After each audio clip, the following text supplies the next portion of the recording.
সেই দিদিমণিও কেন বুঝতে পারেননি যে আইপ্যাক কিভাবে দলটাকে কবজা করে নিচ্ছে, কিভাবে টাকা তুলছে?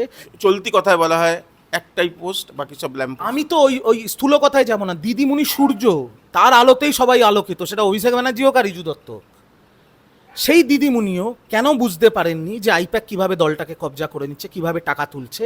আর দ্বিতীয়, দিদিমণি কেন বুঝতে পারেননি যে এতদিন ধরে সারা বাংলা জুড়ে একটা বিরাট ক্ষোভ জমছে তৃণমূলের নেতৃত্বের অন্দরে অভিষেক বন্দ্যোপাধ্যায়ের বিরুদ্ধে?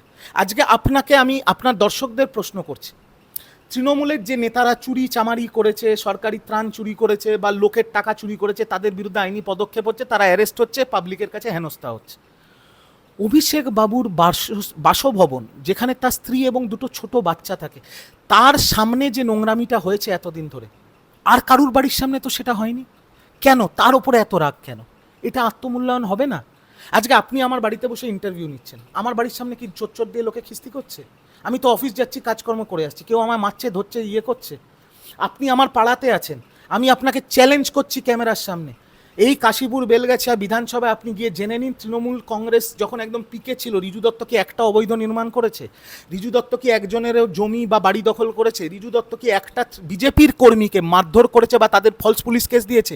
বিজেপি কি কারুর তৃণমূল থাকাকালীন রিজু দত্ত কি কোনো কারুর এখানে কারুর মা বোনের গায়ে হাত দিয়েছে? খোঁজ নিন না। আর যদি সেটা হতো, তাহলে এই কদিনে তো আমার ছবি আপনারা দেখাতেন, তৃণমূল মুখপাত্র গ্রেফতার। তা কেন হয়নি? কেন আমাকে ডিম মারছে না?